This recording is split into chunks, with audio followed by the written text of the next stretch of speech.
வணக்கம். பரபரப்பு மீடியா செய்திகளுக்காக நான் நிரோஷன். ஈரானிய ஜனாதிபதி எப்ராஹிம் ரைசியின் திடீர் மரணத்திற்கு இரங்கல் தெரிவிக்கும் விதத்தில் ஈரானின் தலைநகரில் ஆயிரக்கணக்கான மக்கள் கூடினர் என்று ஈரானிய அரசு ஊடகங்கள் செய்தி வெளியிட்டன.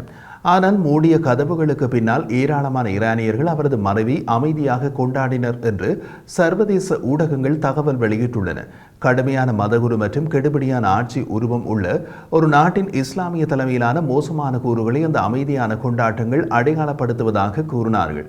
எப்ராஹிம் ரைசியின் வாழ்க்கை ஒரு வழக்கறிஞர், தலைமை நீதிபதி மற்றும் பின்னர் ஜனாதிபதியாக உறுதியற்ற தன்மையால் வரையறுக்கப்பட்டது. இஸ்லாமிய குடியரசை பாதுகாக்க அவர் பயன்படுத்திய கடுமையான நடவடிக்கைகளால் வரையறுக்கப்பட்டது. அவர் ஈரானின் நீதித்துறையின் மூத்த உறுப்பினராக பல தசாப்தங்களாக அடக்குமுறைக்கு தலைமை தாங்கினார். 2022 மற்றும் 2023 ஆண்டுகளில் அரசாங்க எதிர்ப்பு ஆர்ப்பாட்டங்களை பாதுகாப்பு படையினர் கொடூரமாக ஒடுக்கிய போது ஜனாதிபதியாக இருந்தார். 2021 ஆண்டில் அவர் தேர்ந்தெடுக்கப்பட்ட உடனேயே சர்வதேச மன்னிப்பு சபை அவர் ஜனாதிபதி பதவிக்கு உயர்ந்திருப்பது ஈரானில் தண்டனையின்மை உச்சத்தில் உள்ளது என்பதற்கான ஒரு கடுமையான நினைவூட்டல் என்று கூறியது.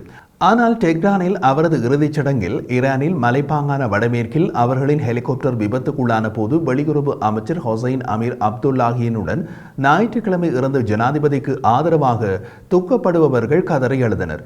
நான் உங்களுக்காக தியாகம் செய்ய விரும்புகின்றேன் சயத் என்று ஒரு நபர் ஒரு பாரம்பரிய மரியாதைக்காக பயன்படுத்தப்படும் சயத் என்ற சொல்லை பயன்படுத்தி ஒலிபெருக்கியில் கத்தினார். மக்கள் பிரச்சனைகளை தீர்ப்பதற்காக இவ்வளவு தூரம் சென்றீர்கள் என்றும் அவர் அலறினார். ஈரானின் சுப்ரீம் தலைவர் அயத்துல்லா அலி கமினி ரைசியின் கலசத்தின் மீது பிரார்த்தனைகளை ஊதினார். அக்டோபர் 7 இஸ்ரேலில் தாக்குதல் நடத்தி ஆயிரக்கணக்கானவர்களை கொன்று நூற்றுக்கணக்கானோரை கடத்து கொண்டோடிய ஹமாஸ் இயக்கத்தின் தலைவர் இஸ்மாயில் கானியையும் கலந்து கொண்டார். அவர் பாலஸ்தீனிய மக்களுக்கு ரைசியின் ஆதரவை பாராட்டினார் என்று அரசு தொலைக்காட்சியில் ஒளிபரப்பப்பட்ட அறிக்கை தெரிவிக்கிறது. ஒரு நாட்டின் தலைவரின் அகால மரண இறுதிச் சடங்கில் கலந்து கொள்ள வெளிநாடுகளின் தலைவர்களின் வருகை விரல் விட்டு எண்ணக்கூடிய அளவிலேயே இருந்தது. எண்ணுவதற்கு ஒரு கரத்தில் உள்ள விரல்களே போதுமாக இருந்தது. அனைத்து இஸ்லாமிய நாடுகளின் தலைவர்களும் சென்றிருந்தால் இஸ்லாமிய சமூகமே ஈரானின் பின்னால் நிற்கிறது என்று காட்டியிருக்கும். ஆனால் அது கூட நடக்கவில்லை என்பதிலிருந்து ஈரான் எந்த அளவுக்கு உலகத்தில் இருந்தும் இஸ்லாமிய நாடுகளில் இருந்தும் தனிமைப்படுத்தப்பட்டு உள்ளது என்பதை வெளிப்படையாக காட்டியது.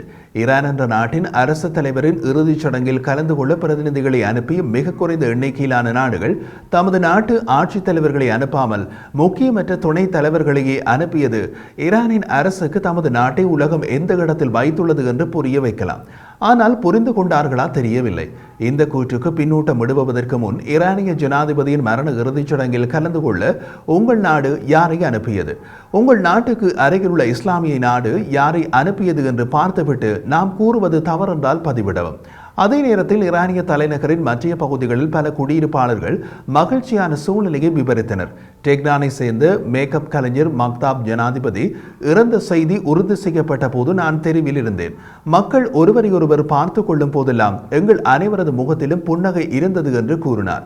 2022 ஆண்டு நடந்த போராட்டங்களில் பங்கேற்றதற்காக அவர் சிறையில் அடைக்கப்பட்டார்.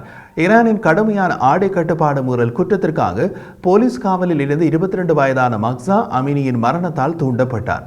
ஜனாதிபதியாக இப்ராஹிம் ரைசி பெண்கள் ஹிஜாப் அணிய வேண்டும் என்ற நாட்டின் சட்டங்களை கடுமையாக நடைமுறைப்படுத்துவதை மேற்பார்வையிட்டார். மேலும் ஈரானில் பலர் மக்சா அமினியின் மரணத்திற்கு வழிவகுத்த நிகழ்வுகளுக்கு இப்ராஹிம் ரைசி ஒரு பகுதியாவது பொறுப்பு என்று நம்பினார்கள். ரைசியின் மரணத்தை அறிந்த பின்னர் மூடிய கதவுகளுக்கு பின்னால் தனது அயலவர்கள் விருந்து நடத்தியதை கேட்க முடிந்தது என்று மக்தாப் கூறினார்.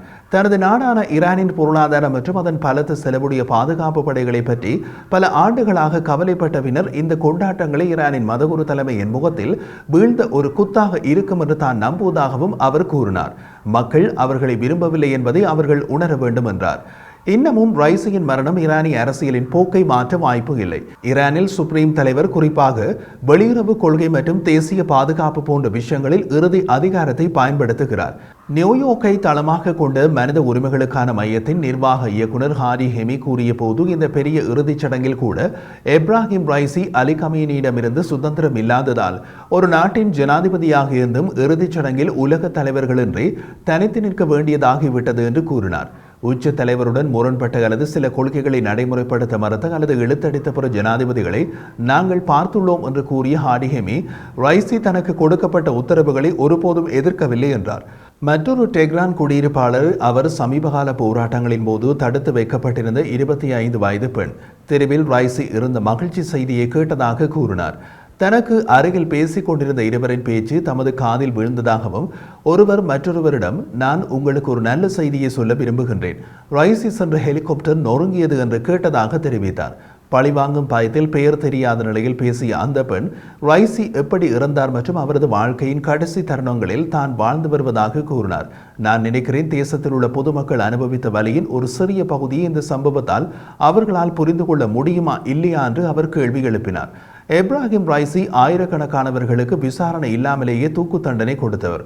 அப்போது 20-30 பேர்களாக நீதிமன்றத்திற்கு இழுத்துச் செல்லப்பட்ட ஈரானியர்களின் பெயர்கள் படிக்கப்பட்டன. அதன் பின் அனைவருக்கும் மரண தண்டனை என்று தீர்ப்பளித்துவிட்டு அடுத்த செட் ஈரானியர்களை கொண்டு வருமாறு உத்தரவிட்டவர் அவர். ஈரானிய பெண் ஒருவர் அல்லாஹ் இந்த பிறவியிலேயே தண்டனை கொடுத்திருக்கிறார் என்றார். மீட்பு இயக்கங்கள் தங்களுடைய தலைவரை கண்டுபிடிக்க பல மணி நேரம் தேடியதால் உலக அரங்கில் ஈரானிய அரசாங்கம் வெட்கப்படுவதைக் கண்டு உண்மையில் மகிழ்ச்சி அடைவதாக மக்தாப் கூறினார். விபத்து நடந்த இடத்தை கண்டுபிடிக்க ஈரான், அமெரிக்கா உட்பட வெளிநாட்டு உதவியை கேட்டதாக கூறப்படுகிறது. ஹெலிகாப்டர் ஞாயிற்றுக்கிழமை அண்டை நாடான அசர்பைஜானுடனான எல்லைக்கு ஒரு பயணத்துக்கு பிறகு ரைசி மற்றும் பிற அரசாங்க அதிகாரிகளை ஈரானுக்கு அழைத்து வரும் போது அடர்ந்த மூடுபனி வழியாக பறந்து விபத்துக்குள்ளானது. டெஹ்ரானை சேர்ந்த 42 வயதான கலைஞர் எல்மிரா சாதாரண ஈரானியர்களின் மரணங்கள் மற்றும் கைதுகள் பற்றி பல வருடங்களாக கேள்விப்பட்ட பின்னர் ஜனாதிபதி எப்ராஹிம் ரைசியின் மரண செய்தி மனதை கவர்வதாக கூறினார். ரைசியின் மரணம் ஈரானின் தலைமையின் மையத்தை அசைக்கும் என்று தான் நினைக்கவில்லை என்றும் அவர் கூறினார். இருப்பினும் அவர் நடந்தவற்றை பார்த்து மகிழ்ச்சி அடைவதாக கூறினார். ஒருவேளை மகிழ்ச்சி என்பது சரியான வார்த்தையல்ல, நாங்கள் மகிழ்ச்சியாக உணர்கின்றோம். மற்ற ஈரானிய தலைவர்களும் ஒரு நாள் முடிவுக்கு வருவார்கள் என்ற நம்பிக்கையினை இந்த சம்பவம் தனக்கு அளிக்கிறது என்று அவர் கூறினார். இளைய ஈரானியர்களுக்கு ரைசியின் கொள்கைகள் அவர்களுக்கு எதிர்காலத்திற்கான நம்பிக்கையினை அளிக்கவில்லை. அது மிகவும் ஆபத்தானது. 1970களில் மன்னர் ஷாவின் ஆட்சிக்கு எதிரான இஸ்லாமிய புரட்சியை பெரிய அளவில் கொண்டு போனது மாணவர் இயக்கங்கள் தான். இப்போதுள்ள மதகுருவின் கடுமையான கட்டுப்பாடுகளை எதிர்ப்பதும் இளைஞர்கள்தான். இளைஞர்களின் கோபம் 85 வயதான சுப்ரீம் தலைவர் அலி கொமேனிக்கு எந்த அளவுக்கு புரியும் என்று தெரியவில்லை. அமெரிக்க பொருளாதார தடைகள் ஈரானிய பொருளாதாரத்தை முடக்கிவிட்டன. மேலும் உயர் பணவீக்கம், வேலை கிடைக்காத பல பல்கலைக்கழக பட்டதாரிகளின் அவலத்தை அதிகப்படுத்தியுள்ளது. ரைசியின் மரணத்தின் கொண்டாட்டங்கள் பல இளைஞர்கள் உணரும் அடக்கப்பட்ட கோபத்தை ஓரளவுக்கு பிரதிபலிக்கின்றன என்று 25 வயதான டெஹ்ரான் குடியிருப்பாளர் கூறினார். இந்த கோபம் மக்களின் இதயங்கள் தங்கி அதை வெளிப்படுத்த முடியாத போது இது போன்ற எதிர்வினைகளை ஏற்படுத்துகிறது. அதனால் அவர்கள் இது போன்ற சம்பவத்தால் மகிழ்ச்சி அடைவார்கள் என்று அவர் கூறினார். ஒரு இளைஞனாக நீங்கள் இந்த நாட்டில் ஓட வேண்டும், ஆனால் நீங்கள் எங்கும் செல்ல முடியாது. இது ட்ரெட்மில்லில் ஓடுவது போன்றது என்றார் அவர். வடக்கு ஈரானில் உள்ள ராஷ்டில் 48 வயதான தகவல் தொழில்நுட்ப நிபுணர் ஒருவர் 1988இல் எப்ராஹிம் ரைசி தீர்ப்பின்படி அவரது தந்தை தூக்கிலிடப்பட்ட போது அவருக்கு வயது வரும் 12 என்று கூறினார். அந்த ஆண்டு ஈரானிய அதிகாரிகள் பலவந்தமாக காணாமல் போய் சிறையில் அடைக்கப்பட்ட ஆயிரக்கணக்கான அரசியல் எதிர்ப்பாளர்களை தூக்கிலிட்டனர். அவர்களின் உடல்களை பெரும்பாலும் அடையாளம் தெரியாத வெகுஜன புதைகளில் வீசினர் என்று சர்வதேச மன்னிப்பு சபை கூறியது. கொல்லப்பட்டவர்கள் அனைவரும் இஸ்லாமியர்கள். அவர்களை கொன்றவர்களுக்கே ஈரானுக்கு வெளியே இஸ்லாமியர்கள் இப்போது ஆதரவு தெரிவிப்பதை பார்க்கும் போது ஆச்சரியமாக உள்ளது. தனது தந்தையின் வழக்கை பற்றி சுதந்திரமாக விவாதிக்க பெயர் தெரியாத நிலையில் பேசிய தகவல் தொழில்நுட்ப நிபுணர் ரைசி இறந்ததில் மகிழ்ச்சி அடைவதாக கூறினார். ஏனெனில் ஜனாதிபதி தனது செயல்களுக்கு ஈரானிய நீதித்துறையால் பொறுப்பேற்கப்படுவார் என்று நான் நம்பவில்லை. அரசாங்கம் வீழ்ந்தாலும் நியாயமான விசாரணை நடக்கும் என்ற நம்பிக்கை எனக்கு இல்லை. ஆனால் அல்லாஹ்வின் நீதியில் நம்பிக்கை உள்ளது. அல்லாஹ் தண்டனை வழங்கியுள்ளார் என்றார்.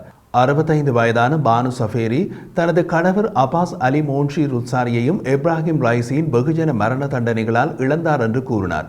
அவரை பொறுத்தவரை ரைசியின் மரணம் ஒரு இழந்த வாய்ப்பு.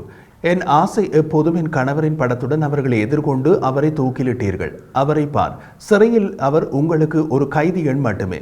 அவருக்கு ஒரு மனைவி மற்றும் 2 குழந்தைகள், ஒரு தந்தை மற்றும் தாய். அவரது குடும்பத்தின் மீது அன்பு இருந்தது உங்களுக்கு தெரியுமா என்று கூறினார்.